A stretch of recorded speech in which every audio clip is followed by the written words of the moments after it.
situation is not over. Drake has appealed the dismissal of the lawsuit. So we are still in legal battle. He still believes this is a winnable fight. This is the most ridiculous. You know those movies or TV shows where they're like, they found one soldier on an island in the Pacific and he still thinks it's World War II going on, even though it's 1976, and he's still ready to fight. And like, dude, you lost so long ago. This ended so long, and you're still like, I mean, because you understand, Green and King, that the judge said, I am dismissing this with prejudice. Like, this is legally flawed. This makes no sense. This should not be in a court of law at all. And this nigga like, let's try again. I don't know. I'm going to hedge my bets. Speaking of betting, somebody else, he's a betting man himself, so it doesn't surprise me. King, what was kind of your first initial reactions when seeing this? Were you surprised? I mean, I kind of feel like but all of us had this discussion in December of last year, and we kind of made the same predictions in different words of what was going to transpire. But for it to happen like this, specifically in October, I thought that was a great touch to everything. Oh, his birthday, October's very own. This is what I make sure my audio is good. The chat let us know, but this was because I was on this moderate side with Drizzy around the time of December, and then when I say moderate, I mean like I thought he was always corny and all that, but I was like, look, he just lost. Let him come back from the situation. Then the lawsuit comes. And I'm like, you are not like us. and then it continues with all the bullshit after every move he make. I was like, you know what? And like adding YouTubers, people that we know into your whole situation just because we hating on you. You want to send out shots to us? That's when I was like, you know what? I'm with Curtis. I'm with Torre. I stand with my people. This nigga is a detriment to all existence in hip hop. And this made me laugh. I was like, the corniest nigga took another L. How you lose the black way and the white way? How you get fired on your day off? Go ahead, Torre. I'm sorry. Here's the thing, right? With Drake, because Drake talked about no new friends in the industry, but I think there's too many words in the sentence. It should be no friends in the industry, because when you are in litigation like this, you are in conversation with your lawyer. Look, I have sued rappers before for various things. We can talk about it offline. You're in conversation with your lawyer. Your lawyer is like, I think we can win this. We have a good case. I don't think we can win this. We don't have a good case. Whatever. A judge will most likely say this or that. So his attorneys are surely saying, this is probably not going to work out. We can fight this for you, but this is a difficult road to go. But still, the client is going, no, I want you to go do your thing, push this. This is a wealthy man's temper tantrum.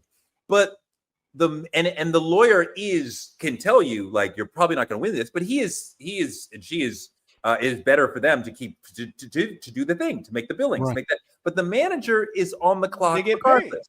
And the manager's outcomes or needs is not the same as the lawyer. The manager should hear the lawyer saying this is probably not going to work out. And the worst of all outcomes is to do the suit and have it fail. Because now, do you think that's happening, though, Torre? Go ahead. I'm sorry, I don't want to cut you off. Do you think that's actually happening? Because I had that question too.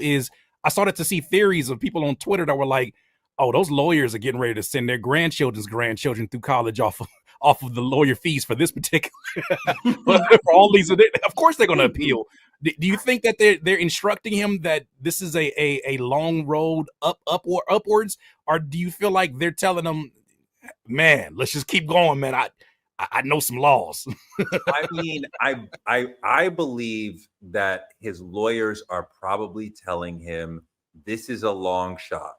I believe that the general code of ethics within the law, that you would be honest with your client. This is probably not going to work out. Now, if you want me to go forward with it, I will, because you are the ultimate boss. But I should advise you, this will probably be a difficult road, right? I believe the lawyer can and should say that much. But even if the lawyer is lying to you, a good manager would also ping another lawyer. Hey, can we just ask you a question? Like, what do you think about this? And that lawyer would surely say, that shit is nuts. You're never going to get that through anything. And then the manager would have to go, wait a minute. We are putting ourselves out here with this ridiculous lawsuit that will... Drake's management situation, though? See, Drake had notoriously had like 15 managers. Okay. Like, that's not normal to her. that like one main person. There's always like one I want to go through his history of management to kind of understand why it would be a hard situation. And then he had to go through like some suits and some litigation type situation, not so much suits, but some type of contract stuff with the management because he had so many splits and so many hands in the pocket. And then it shaved it all down to basically his guys, right? In like a LeBron sort of way. At this point, his guys have the same perspective he does. His management team has the same perspective that he does. Is like, I want to make myself look like I didn't lose because someone didn't play within the rules of the game. That's his whole situation. And that's what the fan base is clinging on. They will cling on to that shit. Yeah. I don't think they're having this discussion that we're talking about where it's like, hey, maybe this doesn't look good. Because if you had that discussion, you wouldn't even fucking do this shit. To have that discussion, though, you got to have the right optics. And I can tell there's not a whole lot of optics going on over there. One thing I wanted to ask you guys about in particular was there's a word that kept repeating itself all throughout the documents that were released, the 38-page documents by the judge and why it was ultimately dismissed. And one thing that she kept saying is a reasonable listener, right?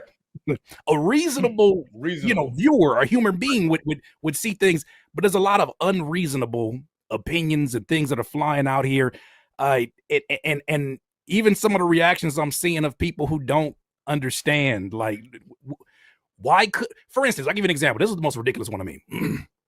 What do you mean Drake's lawyers wanted to address everything with Not Like Us in an exclusive manner that excluded TaylorMade and everything that led up to ultimately why we got to that point? Especially when TaylorMade seemed like, I was watching Jeremy Heck earlier say that might have been the final straw, is him saying with Tupac's voice, talk about how he likes young girls. That's a gift for me.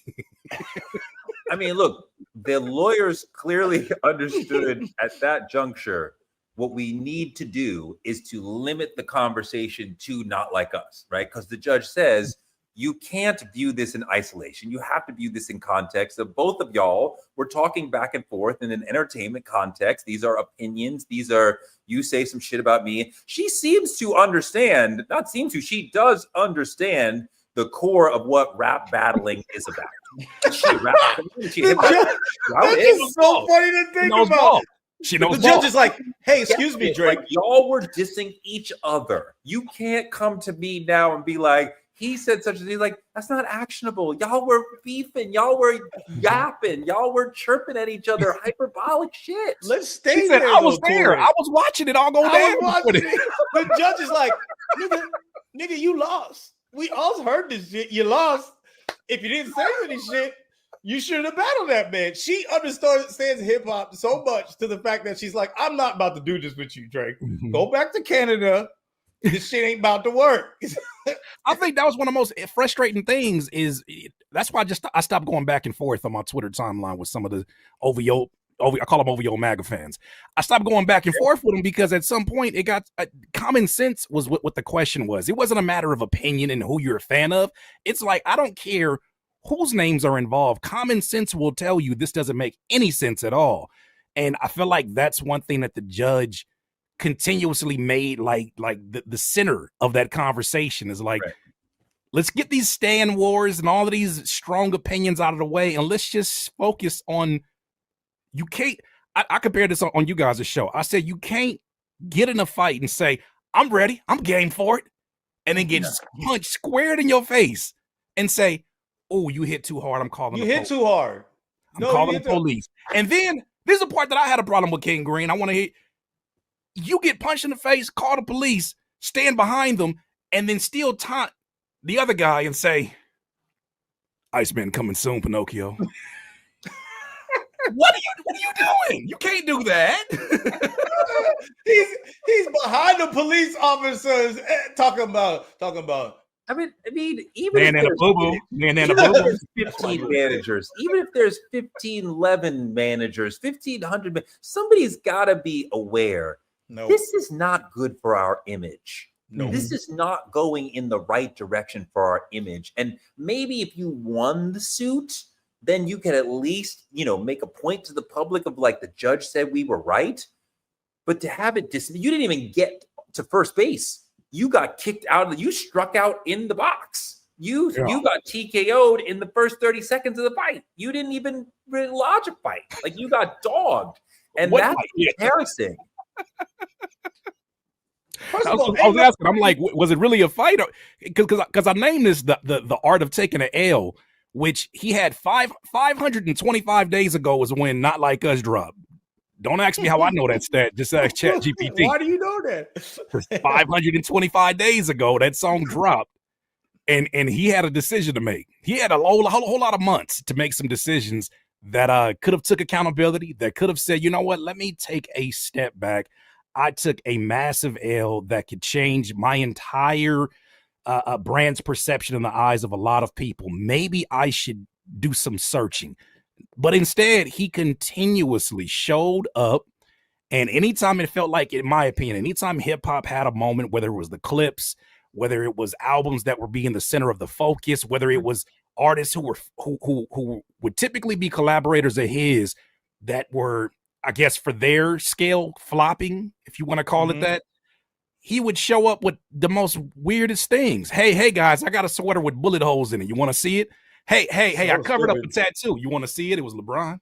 Like, let's talk about that right quick, about the Iceman thing and all that type of shit. If you keep on doing this thing and management or anyone having any say, nobody's telling him anything that's outside of what he already believes and feels like. Because he's just like Trump or MAGA or Kanye West, whereas his thoughts and desires for who he wants to be is the only thing that matters. The reality of who he is doesn't matter, because he wants to be perceived a certain way, is going to focus everybody on how he should be perceived and what the narrative should be. That's what all three of those guys do, right?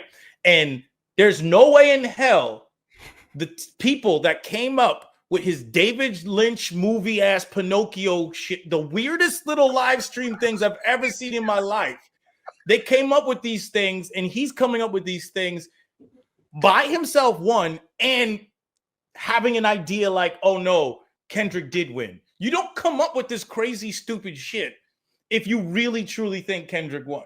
It doesn't matter if Kendrick won, because you need to make it seem like you won. That's what I'm saying. So no one's telling him anything different other than, how do we look good in this situation? The lawsuit is worse than the battle. You lost the battle pretty much as badly as anyone has ever lost a battle. And yet this made it, this has made it exponentially worse. You could have survived the battle. Remember, we respect a man who gets beat up and brushes himself off and keeps going. Like, do we though? When I think about Ja Rule, do we? Well, Ja Rule's problem is that he's a bitch, right? It's not what? Why did Ja Rule get that shot? Justice for Ja Rule. What? That came out of nowhere. R&B singing hybrid fucking they don't even give a fuck about Ja Rule. They got a real issue with but R&B look, niggas. But Ja gave him a whole album full of diss songs. He gave him 8-10 different songs. He gave 50 Cent all them songs on the album. He kept rapping. He didn't do a lawsuit. You can take a punch to the chin and fall down, get up, and be like, okay, he took an L. Everybody loses sometimes, and he kept going. And like, all right, I respect that you kept going. You kept, but now this reminds us of it. It pushes it in his face, and it's him complaining that the game is rigged against him, which none of us think the game is rigged against him. If anything, we think the exact game is opposite. rigged for him. So this wealthy man's temper tantrum, this white man's response to being in a black situation, right? This bullshit lawsuit is far worse for his image than whatever happened when they were going back and forth. Yeah. and that was by choice. Like he had an opportunity to say, okay, wife, I wave my white flag. But even the white flag still was passive aggressive, because in the actual hard part 6, his version of it, he's talking about, yeah, I guess that last song was kind of a bop, and maybe I would like it. Maybe I'd dance to it if it wasn't full of lies. After you sat here and said, let me quote this, we planned for a week and fed you the information. That has aged like McDonald's milk? Fries. Like milk? Like, worse. Whatever's worse than that. Whatever still has a smell in your, it's like them fries that fall to the bottom of the car. And you're like, what is that smell? That's In-N-Out fries. They have aged like that. That's what I'm looking at, because there's so many different narratives that were pushed out there that were attached to names. Remember, we had the conversation in December. I was like, there's a better case for defamation on towards him, because he was naming names. He was using actual government names. He wasn't even using it. He was saying this person was domestically abused. He was saying this person is the father of someone's son. He was just getting into specifics, and then this thing all plays out. And he continued this. He did probably better promotion in the last few months for Not Like Us than UMG did. I mean, Not Like Us is about to be #1 again next week. Again. Does Kendrick got a show tonight? Because that I need to see the footage. I need to see the footage. Say Drake. No. He just ended his South America stretch of the tour, which means he got time and opportunity in October to ruin your birthday month. I would be terrified. And you just got your case dismissed? Because I theorize, what if that's the reason why we haven't got more music videos from GNX? Or one of the reasons. Obviously, he's on tour. There's other things that are, more business. Luther was a monster. I think we didn't get videos because the nigga was winning too much. Like when you're winning that much, you got to slow down and collect all the wins. You can't start moving on to another video. Luther has like 3 billion plays. Like let that breathe. So no, I'm saying because there's certain songs that could be interpreted as, for instance, everything getting spooky in October. Could that be something that their thirsty ass, talking about Drake's legal team, pulls into the lawsuit and say, look, they're continuously doing it? Yeah. I wonder if that's why we didn't get a Hey Now video, or we didn't get a Peekaboo video. Songs that obviously, as we get close to the Grammys, people are going to get, reminders of if we get a visual. I'm wondering. All I know is that if I tried to rap against you, I failed miserably. I tried to sue you. I failed miserably. What do I do? Well, I'm still suing you because I appealed, and I'm going to take another L. I have an endless appetite for L's. I have a gigantic image. I don't care if I destroy it, like whatever it takes. So I'm going to take more L's. I've been saying that the answer for Drake is new music, hot new records, dancey, clubby, high energy. I don't mean like high BPM, but like a fun record that's not like going to Kendrick. That's not like in his lane of like serious hip hop. I'm a rapper. Like make it like One Dance, right? Something fun, right? What was it? In My Feelings, or like some fun rock at the clubs, and then we're like, oh yeah, I remember why I liked you. There he is. That's the guy I liked. Toure, he tried that 40 times. He tried that a bunch of times. He ain't got it. He's trying. He doesn't have it. No writers to help him. He doesn't have the records to do that. I don't know why, because it's not like it's just coming from him. So if that guy you tell me there's not a producer in the fucking country who could make a hit on Drake right now? But wait, Toure, I'm thinking about this. He's obviously somebody that has a heightened sense of paranoia of who to trust, especially when the only person we believe that was leaking information was his side, because the fact that Phantom Matters dropped, you got a whole music video. And then 30 minutes later, before DiGiorno Pizza is ready, here comes Meet the Grams as a direct rebuttal to that, a full song. Obviously, somebody then gave some information. I'm looking at that. Who can you trust if you can't even trust your inner circle? You said he had 15 managers. Who do you even trust that you can get in the studio with, even a younger producer? Because even remember the song he did, what was the song? With the synthesizers and all of this stuff. I call it the sassy synthesizers. The one he did a music video for. Nokia. That was a hit, by the way. The sassy synthesizers. Look, the problem with Nokia is that, remember the video came out where the fans found that the producer of that actually already had that hook already, like they recorded that as a reference. You can't even trust people to not leak the reference. Oh yeah, no, his references are gonna get leaked. I don't know why you care if you're Drake at that point, but what I want to say is, like, he's been trying to do that. There's no way, Drake could do anything to make you like him. Let's just be real. So you should stop saying no. There's at least 5 Drake records from the past. Yeah, but I mean, now, if he drops something that's hot, I know for sure you're gonna be like, nah. No. If he drops I like certain Drake records, even though I dislike him. My dislike to him goes back to album 1, right? I am not late to this game, right? I've been on the Drake hate since he's been releasing albums, right? So I mean, there were records that hit me that I was like, damn, I can't stand this nigga. But that one dance is fucking hot. Yeah. That fucking nice for what? That is hot. I can't front on In My Feelings, right? Or is it what I'm saying? Yeah. That record. That record is fucking hot. It was on Sicko Mode is undeniable. Okay. But I mean, like, could he make something that hits even me?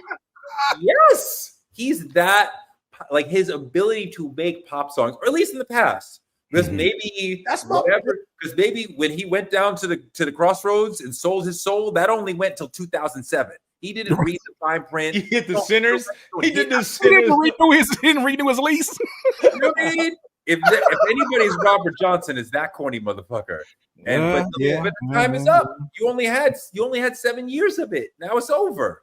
Well, let me ask you this: how much of how you receive that work, those kind of records that you said were like, okay, those are different. I actually like those records by you. How much of that had to do with, I guess, your perception of his image and brand at that point in time? Because now you're talking very specifically about him as this bitter multimillionaire who will not let a lawsuit go, and he will not take an L, and all these specifics now make it like, do I believe you making this happy ass song when you look absolutely miserable for the last 525 days?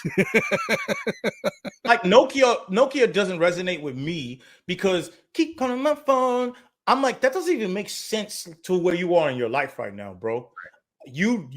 When I need to know what you really feel as a 40-year-old, because I think it's 39, 40, as a 40-year-old man that can't really connect with people or get real relationships, and you're looking for women to fill a void that you have, because that's clear. I see it. You gamble, you freaking drink, you have a void, and then you display it as a positive, like a flex. At this point, it's not a flex. When you're young, I could understand you might actually think that's a flex. But if you're 40 and you think that's a flex, I know you don't think it's a flex. You just ain't got anything else, and you don't trust anybody. I like that song. I want to hear that song. Keep calling my phone. Doesn't say anything. Doesn't do anything for me. Why did you hit that note so perfect? What is the auto-tune at on your vocal? Hit that right here. But the point I'm trying to say is, like, that's why you could tell that it's someone else giving him that music, and it doesn't connect him with the song. I mean, it was a hit though. People like it. You make an interesting point, like challenging me on, like, I don't think you could actually like a record. Yeah. I think it's different, but the larger point is that we are supposed to like these individuals, and thus we are more accepting of what they are trying to do as artists. But they are trying to make us like them with the clothes they wear, with the people they date, with the places look, I saw him courtside at the Laker game. That's what cool people do. I saw him jump in on Saturday Night Live. That's what cool, or whatever club. That's what cool people. He drives what car? Oh shit. And then his record comes out and you're like, okay, I'll fuck with you because you got $100,000 of jewelry and you got freaking Melissa Ford as your girlfriend, and like you live in a mansion, and like, all right, you must be cool. Nothing that Drake is doing, in far as he's wealth flex like crazy, but nothing he's doing is making at least me personally think, oh, this guy is cool. I think he's corny as fuck. I think if I saw him and we hung out, I would be like, this nigga's corny as fuck. Like, can I get out of here? You're right. I want to go home. I want to go home. I go home. The lawsuit continues to destroy our understanding of who he is, right? Or at least he creates our understanding of who he is, which is not what he wants. So, yes, the image, I mean, the personality that he's putting out into the world, there's nothing cool about it. You don't hang out with cool people. We don't see you in cool places. You don't dress in a way that I'm like, oh, he's chill. And maybe you were ticking those notes 10 years ago, but not now. So there's and I'm understanding cool the because game. of the music too, though. Drake was in a very interesting place, whereas he came in because the music was good. We had to accept him, right? And then his music was, and then he was around other people that we thought were credible. So therefore, you get credit by being around people that are credible. Wayne is a big part of that because Wayne is everything. I don't think he can take it serious as a solo act with his own team. If Wayne don't say no, he's good, while he was boiling hot himself. Boiling hot too. We're talking about his height. I mean, yeah. Wayne's the only rapper at his height other than 50 Cent to put other people on, almost ahead of him. That's crazy. Wayne was crazy. Then J. Cole tried and did pretty good too. But anyway, either way, the point of what I was saying about Drake is that can you hear me? Are we good? I can't. Your mic is in the shot, so the mic is in focus, and you're a little out of focus. Oh, let me. The camera's picking up the mic. Was picking up. There we go. Wait. Is it still doing it? Sharper now, right? What the hell is this thing doing? No. Yes, now you're. Yes, I believe you're sharper. So that's your cousin. You said that's your cousin stream set up. He get it together. You're messing it up. Or you can see the places where you didn't shave on your chin. Like now we can see. Yeah, you in 8K right now. Oh, that's good. I want to be in 8K. But anyways, is it doing it again? Because I'm also trying to make sure. No, you're in. This is my little cousin's streaming setup. I got figured out. Unc Sanat over here. So what was I at? What was I saying? Drake. He's not cool. He's not cool, and he got a little bit cool off the people around him, and then tried to assimilate into that space of that Jay-Z coolness, the forever coolness, and that doesn't work. And now that you lost that, and you're trying to make music like, yo, I've been that guy. It's like, you're not that guy. Like, people don't dress like you. Only thing that people did like you was make music like you, and you even lost that. So now what? If you're 39, 40 and you are this famous rapper and a lot of your music is about love and sex and relationships, you got to be in a relationship. It's not about love, though. It ain't about love. Well, it's fine. I mean, like, as going power into it, he's not, but he is talking about relationships, right? That is his thing. Not like, I don't care if Malice or Pusha have a girlfriend or wife, and I know that they're married, but I don't care. Because that's not what they're not talking about themselves now. They're talking about who they were in the streets. Drake is constantly talking about relationships, right? And women. At 39, 40, you got to have somebody with you. As far as we know, there have been no serious, significant relationships. That's fucking weird for a 39, 40-year-old to be moving around like that.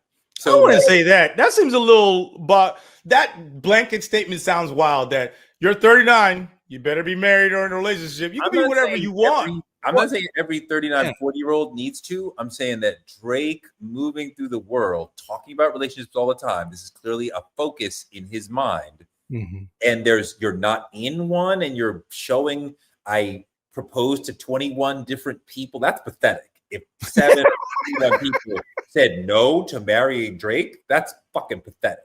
If I'm management, we already have arranged a Tom Cruise, Nicole Kidman type girlfriend situation. Some hot, famous black woman who's going to rock with you for 6 months or 12 months or some shit. Just to be like, look, I'm booed up with somebody awesome, right? Because like this is, remember the scene in Departed when Alec Baldwin is explaining to Matt Damon why it's good to be married. Everyone thinks that your works. Somebody likes you. You can't be that bad of a guy if this nice chick is like, I rock with him. I'll stand beside him in life. If nobody is willing to stand beside you in life at 40, when you're a billionaire and you're famous and Apparently, he's good looking. What's the problem?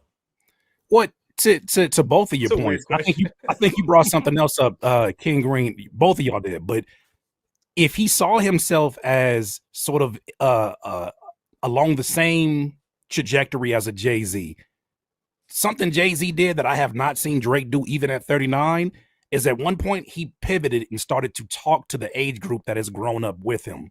Yep. It seems like every project he's trying to find, and this is a good thing. Like, I'm giving him props for this aspect of it, is that he'll find a younger artist and he'll collaborate with them and absorb their powers. Excuse me. He'll collaborate with them. Absorb their powers. I'm sorry, that slipped out. He'll collaborate with them. And then I'm here for Jay-Z hate. What are we doing? No. I didn't say Jay-Z. I said Drake. Yeah. No. I'm saying the Jay-Z analogy. Okay. I'm saying if he wanted to go the Jay-Z route, Jay-Z at some point said, "Oh, we're not on throwback jerseys. We're in button-ups now." Like, it's giving you a clear sign that we're maturing. We're going in this direction. I'm in my entrepreneurial bag. Like, we're not going to get a 444 from Drake. That's not coming down the hallway. That's not coming out the tunnel. We're going to get a 666. Jay-Z is a... Wait a minute. That was good. That was a bar. That was quick. That was good. I fucks with that. Jay-Z is a social leader that he's like, I'm in the crew, but I'm going to be like, now we're wearing button-ups. Now we're going to Nobu. Now we're, doing Warhol on the walls, like doing, Prince is lame, right? He's constantly telling you, like, let's move forward. Fuck auto-tune, right? Like, Drake is not a leader. He is trying to figure out what does the group want, synthesize that, and give it back to you. Big point. Even though Jay-Z, and this is why Jay-Z's a leader, even when some of the shit he said and did was lame, he was still going in a different direction. Like, Magna Carta is a lame ass album, but he committed to it. Wait a minute. Shit was lame. Wait a minute. Let's relax here. Let's relax. Like Magna Carta? Like, let's not get into this. The Picasso baby. Like, you like that? Okay, relax. You have to take that line and be the one I got to defend. Why you going to defend that one first? Hold on. It has some moments on it. It has some moments on it. I'm pretty. Of course, there's some moments it's Jay-Z, but like, I'm almost certain I'm the biggest Jay-Z fan here, and the Jay-Z. I don't even think so. Especially, I don't know. Maybe you're the biggest hate Jay-Z stan. But I am like, I'm a huge fan of Jay-Z. All right. That's why we love Rap Latte. Here we go. Anyways. especially later career, like the last half or last third of the career, he's on off. He's hot album, whack album, hot album, whack album. Like that's just how he's been the last like 10 years or more. I got to go 15 because he hadn't released an album in like 6-7 years. I think he retired on the low. If he drops another album this year, I'd be happy. But I think he retired and just didn't say anything. I'd love for him. I hope Clips got everybody on coming back for a while of like good album, shit album, good album, shit. Look at that. Look, Dime a Dozen. Shout out Dime a Dozen. I don't pop Molly. I rock Tom Ford. No, you know what Drake Keisha did instead? He said, "Are y'all popping Molly still? No, you doing perks? I can do those too. Where can I? Hey, high schoolers, where can I find the marijuana?" That's who he became. He literally became the undercover cop at the high school. 21 Jump Street. Hey, kids. What's up, Kai? You guys hang out at the Barnes and the Dave and Buster's? Where you guys at? Let me buy that out for you. What are you kicking it with Aiden Ross for at 39? Right. So many people you could rock with. I don't think it's even his age because you got Kevin Hart with Kai Cenat, right? Kevin is married with children. He talks about that stuff. We know. This is what I'm trying to say. It's about him trying to assimilate and look like a peer to Aiden Ross, not him being like, "Yo, I'm your big bro." He comes into the stream and it's like, "Yo, yeah, man, yeah, that shit is lit. Oh yeah, that shit is. I'm just like you." No, nigga. I control all you guys too. I control. Yeah, I can say what you guys are saying now. I want to do that. And then when he gets with the white girl, whatever her name is, I forgot her name. He acts like her. He acts like whoever he's around. I hate people like that. Like just personally, those people are liars. Those people. Anyone who acts like the person around them is literally a habitual liar. See, like people look at Beyonce continued late career success, and they're like, who is the stylist, who is the manager, who is giving her these ideas, who is helping. But she does a shit ton of work to keep the Beyonce machine going, right? And like you see Drake, similar level of stature as far as in the pop music world as Beyonce, millions or billions of dollars, right? You would think if Beyonce has helpers helping her, where's Drake's team? Drake's team should be able to, like, hey, here's a hot track, here's a hot reference vocal, here's the outfit, here's Dennis Villeneuve shoot the video, or we got Quentin Tarantino to shoot the video. Let's go. He has that, Toure. Here's the difference. He has that, Toure. You're talking about the difference between that scenario. Beyonce has taste. Yeah. So when she has a team of a stylist, she has an art director, a creative director, a filmographer. All those people come to give her ideas. Since she knows herself and knows her taste and her mission, she puts it and applies the new thing to her mission and her taste. Yeah. This nigga doesn't have taste. Does he listen? That's another question. Does he listen to the people that might be in his corner? That too. Clearly, he doesn't listen because surely lawyers told him this is going to be very hard to pull off.